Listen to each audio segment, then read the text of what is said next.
This is Unit 3, Topic C, and we're now going to combine some information that we learned in Unit 1 with the new stuff that we got out of Unit 2 and see if we can put it all together and talk about what we know about graphing using both limits and derivatives.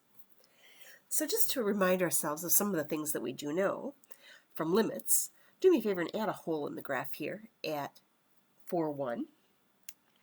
And speaking of that hole, just a reminder, how do you know, based on the graph, that you have a hole, or based on the limit, that you have a hole?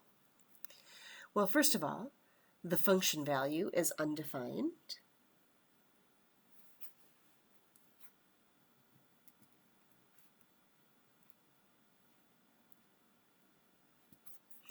And secondly, the limit as you approach that function value is finite.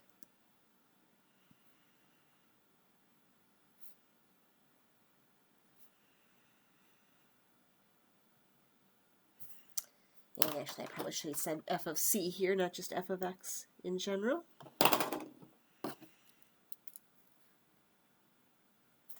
So we have a hole at x equals c if the function value itself doesn't exist, but the limit approaches a finite value. All right, what about a vertical asymptote? Vertical asymptotes, like right here, happen when the limit as x approaches a certain value, like 3 here, is infinite. It could be positive infinity, it could be negative infinity, or it could even be one of each from the left and the right. But we do get a vertical asymptote at x equals c if the limit as x approaches c of f of x is infinite. Doesn't really matter what kind of infinity, as long as it's infinite. All right, horizontal asymptotes. Those qualify as a type of end behavior, right? Here we have a horizontal asymptote showing us the limit as x approaches negative infinity, and on this side as x approaches positive infinity. So horizontal asymptotes, let's just say at y equal L, occur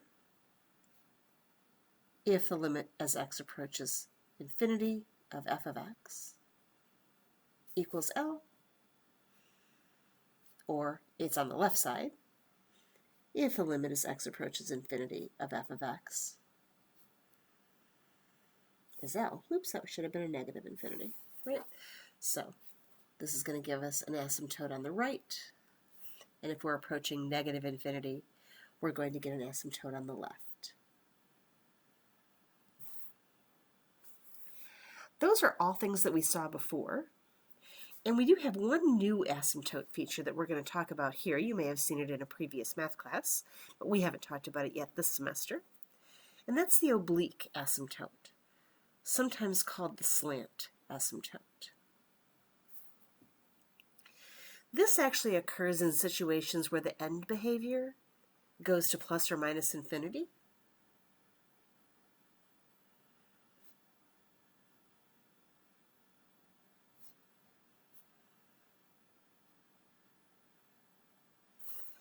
And the way we find the slant asymptote is by actually doing the long division. This occurs with a rational function.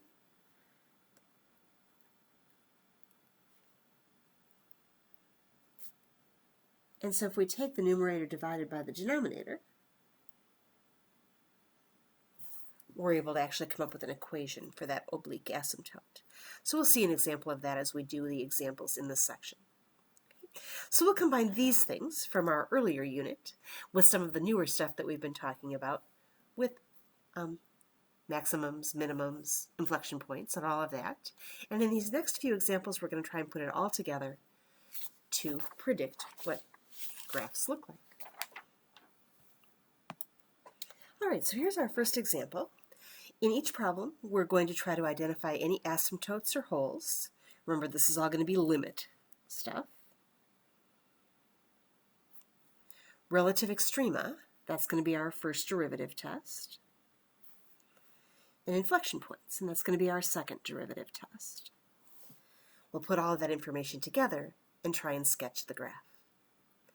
By the way, as it notes, we may also need information from algebra about things like domains and intercepts to help us.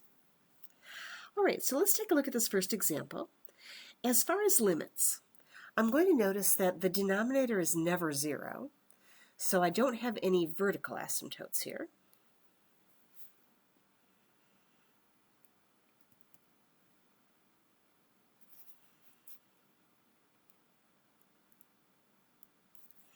That also means no holes.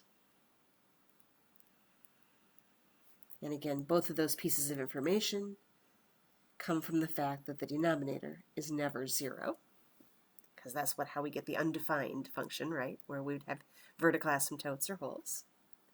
As far as horizontal asymptotes, I can check the limit as x approaches infinity for this function. And if I divide through by the highest power of x in the denominator, since we're approaching infinity,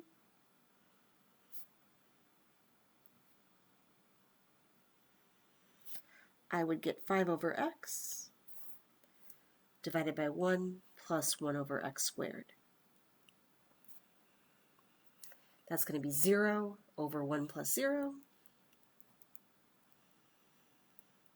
or 0.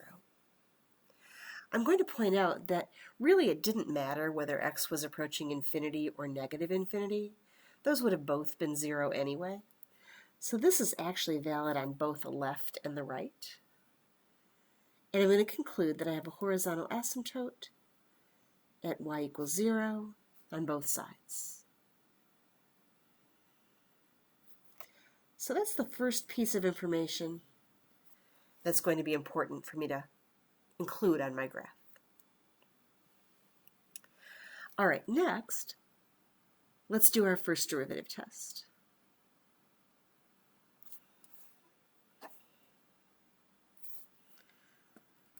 I'm going to find the derivative, y prime, and I'll just notice that this is definitely a quotient rule, so I'm going to go with f is 5x, and g is x squared plus 1,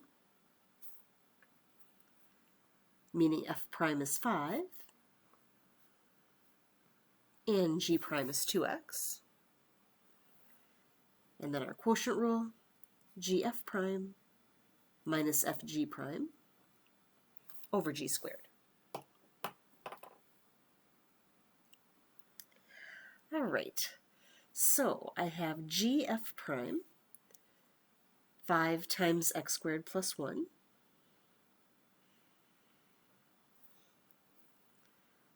minus fg prime, 5x times 2x,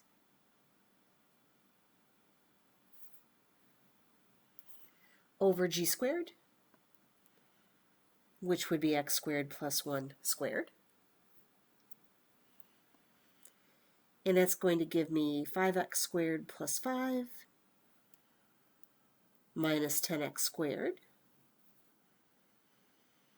over x squared plus 1 squared.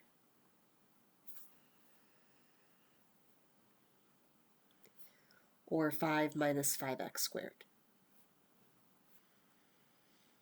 over x squared plus 1 squared. All right, that's never undefined since my denominator is never 0. So I just want to know where it's equal to 0 to find my critical values. And I'm just going to go ahead and multiply both sides by the denominator.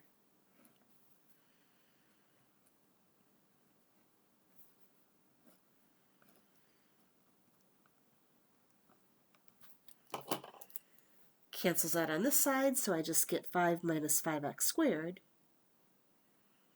equals 0. So 5 equals 5x squared. X squared is 1, and x would be plus or minus 1. So there are my critical values.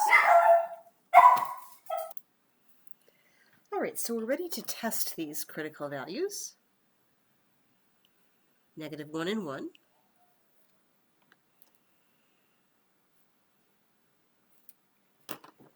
And let's see, this is our first derivative. Oops, one got eaten up there. There we go. This is our first derivative test.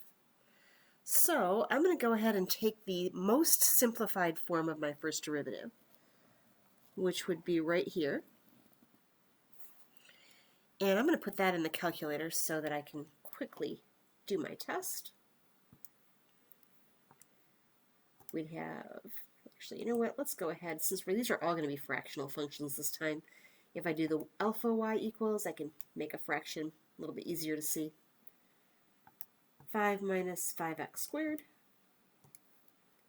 over x squared plus 1 squared.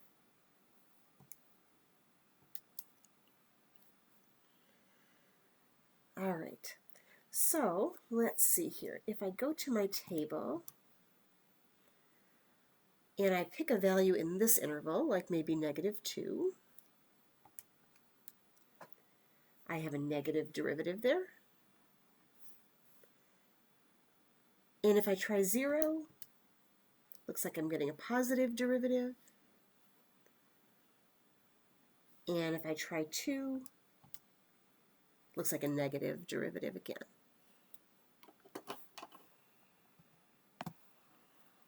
So it looks like we're going to have a decreasing, increasing, and decreasing, meaning we've got a minimum here when x is -1. I'll leave the y blank for now. And then a maximum over here when x is +1. Again, I'll fill in the y value in a little bit. So there's my first derivative test. Let's go ahead and get a second derivative test done as well. So step 1 was limits, step 2 is my first derivative test, and step 3 is my second derivative test. Go back here again to the simplified version of y prime, and we'll have to do another quotient rule to get y double prime. So it looks like here f is going to be 5 minus 5x squared, and g will be x squared plus 1 squared. Oops, gotta make sure you can see all that. That's going to give me an f prime of -10x and a g prime of 2 times x squared plus 1 to the first, and then a chain rule times 2x. So my y double prime, doing another quotient rule, is gf prime -10x times x squared plus 1 squared, subtract fg prime, 5 minus 5x squared, and let's see, I can call that 4x times x squared plus 1.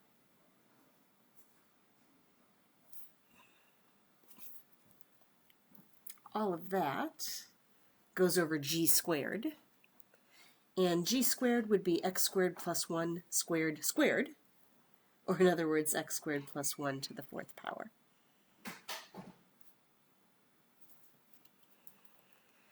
All right. Here's something to really watch for when you simplify the second derivatives. With these rational functions, this is going to happen every time, and if you catch it, it's going to make your algebra a lot easier. Notice that you've actually got a factor of x squared plus 1 in every term, top and bottom. So we can go ahead and divide out one of the x squared plus 1's in every single term. That means there'll only be one of them left there. This one's going to cancel out entirely, and this one will become a 3rd power. So, distributing here is going to give me -10x cubed minus 10x. And distributing here, I'm actually distributing a negative 4x. So that'll make a negative 20x. And a negative negative would make a positive 20x cubed.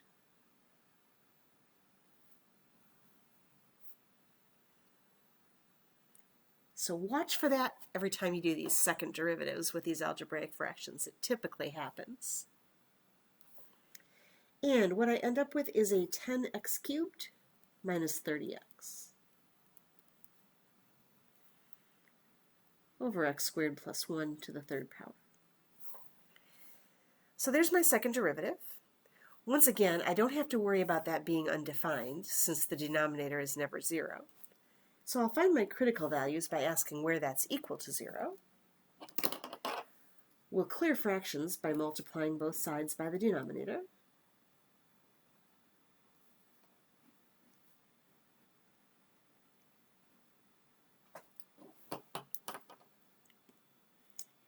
And I get 0 equals 10x cubed minus 30x.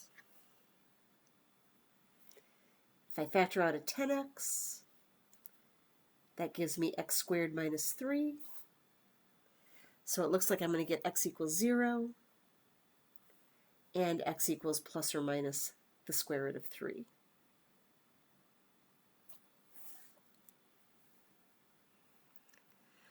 All right. Let's test those.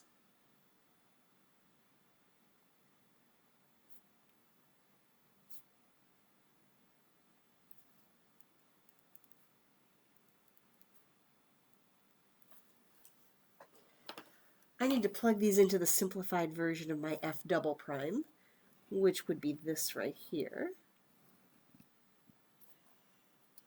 So let's put that into the calculator.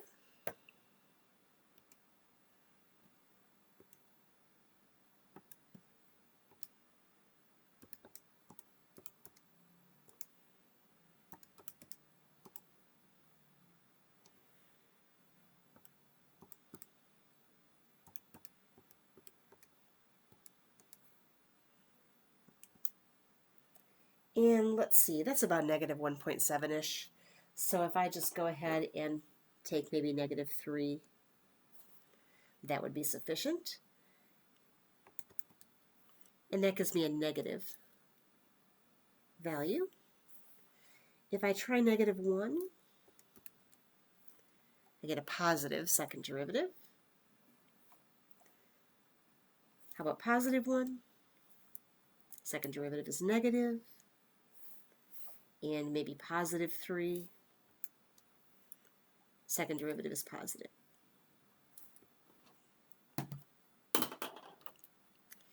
So we've got concave down, up, down, up. And we do get a change in concavity at all 3 of these points. So they're all inflection points. At negative square root 3, at positive square root 3, and also at 0. All right, the last thing I need before I'm ready to graph is y values for all 5 of these points.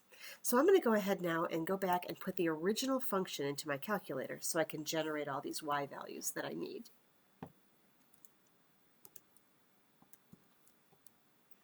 So the original function was 5x over x squared plus 1. And so my minimum is when x is negative 1. You know what? Let's go ahead, and I think I've got this set to fraction. Let's go ahead and I'm going to get decimals instead. If I go to the mode in my calculator, I should have some setting in here that's going to help me with that. There it is. My answers right now are set on automatic. I'm just going to go ahead and ask for decimal forms. So now you'll notice when I put in the negative 1, I get negative 2.5. And the maximum when x is positive 1, I get positive 2.5.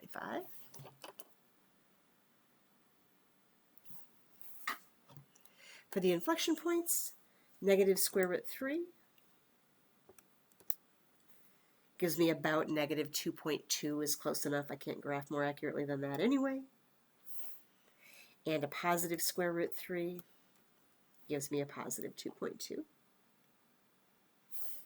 And then finally 0 gives me 0.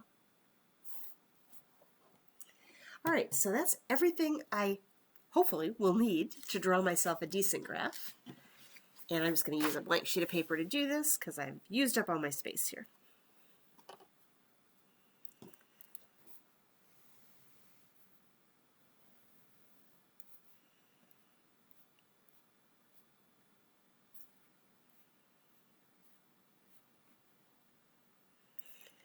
And let's see, we don't have really large values. That should cover it. We have a minimum at -1, -2.5. We have a maximum at +1, +2.5.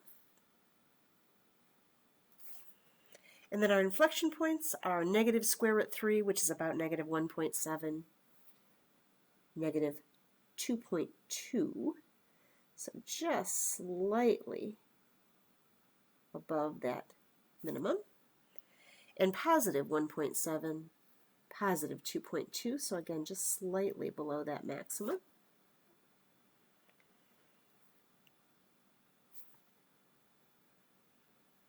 And there's also an inflection point at 0, 0.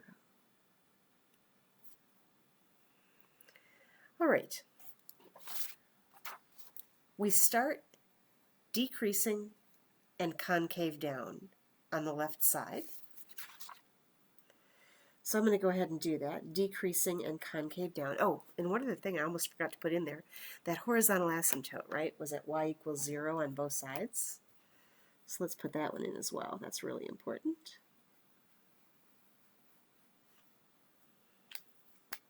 All right, now we're ready. So I'm starting out decreasing and concave down.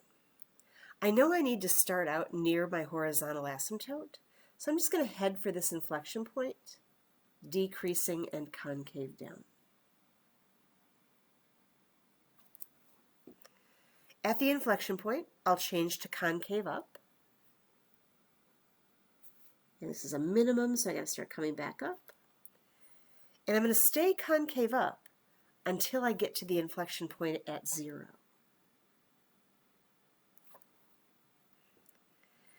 When I get to that inflection point, I change to concave down. And I'm going to go through my maximum, staying concave down, until I hit that next inflection point. At that last inflection point, I change back to concave up. And then I'm going to decrease but approach that horizontal asymptote.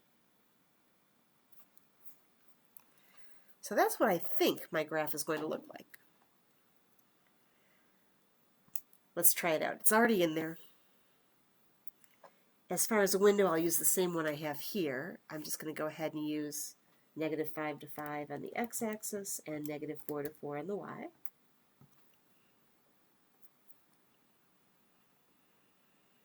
And not too bad, right? My graph maybe got a little bit closer to the asymptote. Apparently the asymptote happens a little further out. It doesn't approach quite as fast as what I have, but still not a bad graph. All right, so that is number 1 graph. All right, we're going to try a couple more of these.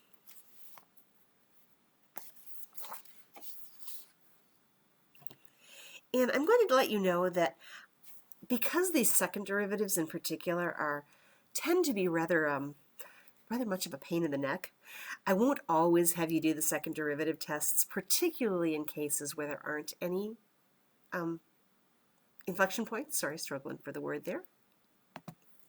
And this is actually a good example of one of those. I'm just going to tell you ahead of time there are no inflection points. And so the directions on this problem would have said to skip the second derivative test. Okay. Just to save us a little time. So first thing I need to do is limits. In this case, I can see that there are a couple of places that make the denominator 0, so I have to check for asymptotes and wholes. Let's see. The denominator is 0 if x is plus or minus 2. So I'm going to notice that x equals plus or minus 2, not in the domain. And I need to check to see what's going on at those points using my limits. So if I take the limit as x approaches 2,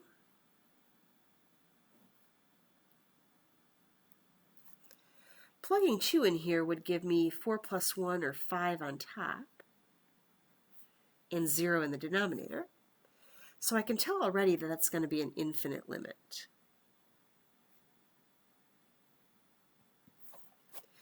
It can be helpful to know whether it goes to positive or negative infinity, especially when you're drawing a graph. So let's just go ahead and take a quick look here. If we're approaching 2, I know that the function doesn't actually exist right at 2, but maybe I'll try 1 and 3 just to see if it's positive or negative. If I plug in 1, I'll get 2 over negative 3, that's negative. And if I plug in 3, 10 over 5, that would be positive. You can use a calculator to do that as well, just speeding things up a little bit. So, negative infinity on the left, positive infinity on the right. All right, let's also check the limit as x goes to negative 2.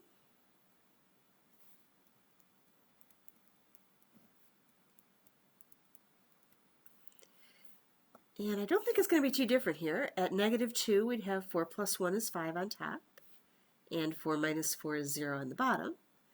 So once again, non-zero over 0, I already know that I'm going to have an infinite limit.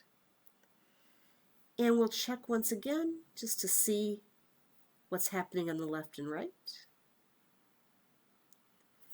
Y value doesn't exist right at negative 2, but I could check, say, negative 3 on the left and negative 1 on the right. At negative 3, I would have 10 over 5. That would be positive. And at negative 1, I'd have 2 over negative 3. That would be negative. Again, feel free to use your calculator if that's easier. So I'm going to positive infinity on the left and negative infinity on the right. All right, so that takes care of the two values of x that are not in the domain. I should also check for a horizontal asymptote. The limit as x goes to infinity.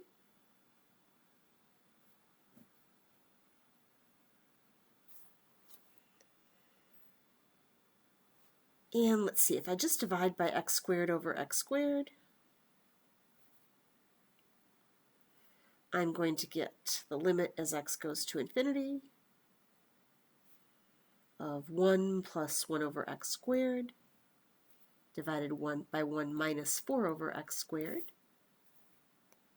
That would be 1 plus 0 over 1 minus 0, or 1. And I'll also note that really there's nothing in here that depended specifically on x approaching positive infinity. This would have worked if x was going to negative infinity as well. So really this is on both sides. So my conclusions here would be we have got a vertical asymptote at x equal 2. Here's my analysis from the left and the right. We've got another vertical asymptote at x equal negative 2. And again, analysis from the left and the right.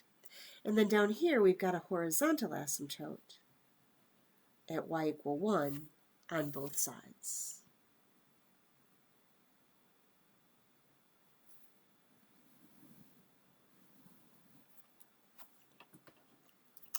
All right, so we got our limits taken care of. We'll do the first derivative test. Thank goodness we don't have to do the second one this time. Let's go ahead and do our first derivative test.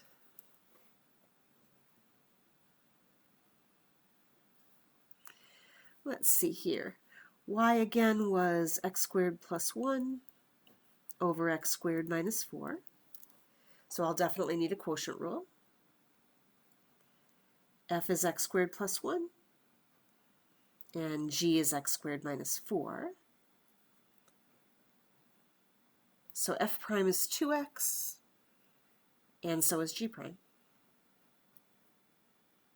And then I've got gf prime minus fg prime over g squared. So my first derivative looks like gf prime, 2x times x squared minus 4, subtract fg prime, 2x times x squared plus 1, over g squared, x squared minus 4 squared. And that's going to give me a 2x cubed minus 8x minus 2x cubed minus 2x over x squared minus 4 squared. 2x cubes add up to 0, so I just get a negative 10x over x squared minus 4 squared. Now I'll notice that that is undefined if x is plus or minus 2. That's not surprising, right? Those are the vertical asymptotes. But we can change from increasing to decreasing at a vertical asymptote, so I'm going to include them as critical values, even though I already really know what's happening there. So I'm going to say undefined at x is plus or minus 2. And then I'll also ask, where is this equal to 0? Oops, I'm sorry, I left off an x there. That was negative 10x. So if I'm asking myself where it's equal to 0, we'll go ahead and clear the fractions. Just multiply both sides by the denominator.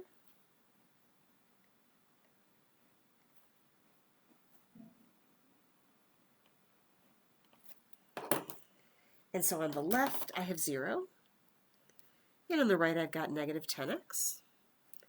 So x equals 0 is another critical value. So we're going to test these. Negative 2, 0, 2.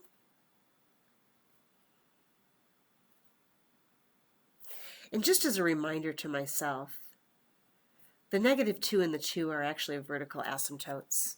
So I won't get maximums or minimums there, but I may get information about how the graph acts. So they're good to include.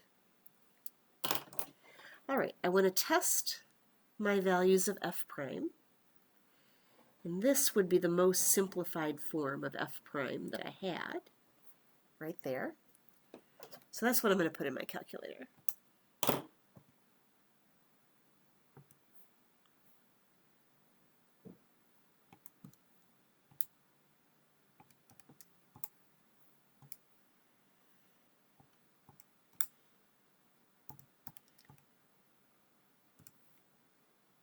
we go.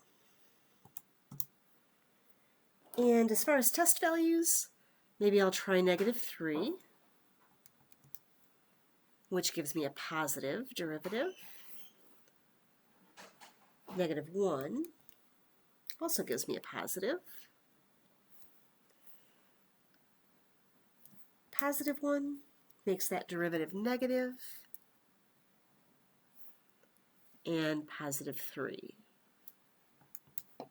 which also gave me a negative derivative. So my graph is increasing, increasing, decreasing, decreasing. No change in the increasing, decreasing behavior at the asymptotes, which is interesting. And then right here at 0, from increasing to decreasing, it looks like I've got a maximum.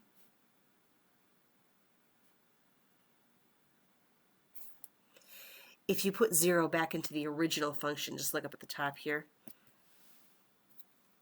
If x's are zeros, I'd have negative 1/4 or negative 0.25. All right, I think I've got enough information to start to try to draw this graph. So let's see what we can do.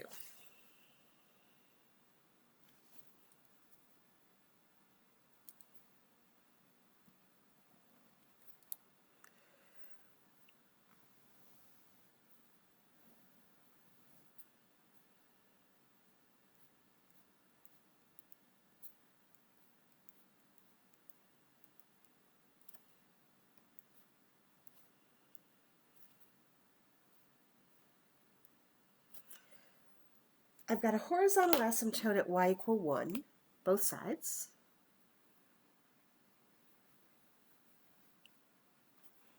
And then vertical asymptotes at plus and minus 2.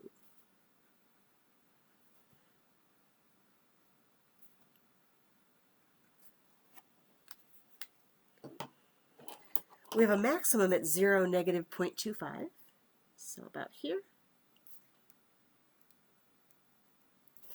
And other than the fact that I told you at the beginning that there are no inflection points, that's all the information that we have about the actual points on the graph. But let me remind you, we also had this information about the behavior near the vertical asymptote, so I'm going to bring that back because that's going to be helpful. For the vertical asymptote here at negative 2, coming at it from the left, we're supposed to go up to positive infinity. And from the right, negative infinity. So, if I start near my horizontal asymptote, I know I want to go up and approach that vertical asymptote. And here, starting down on the vertical asymptote, I'll go up and hit the maximum, and then I'm going to have to come back down. So I must approach that one, and we can double check at x equals 2. As we approached from the left, we did indeed go down to negative infinity. On the right side of 2, we should be up at positive infinity, and then we'll just come back down and approach that horizontal asymptote again. So I think that's what my graph is going to look like. You can go ahead and check that in your calculator if you want to, but I'll tell you we are pretty darn close there. And we will stop here and do the next 2 examples in the next video.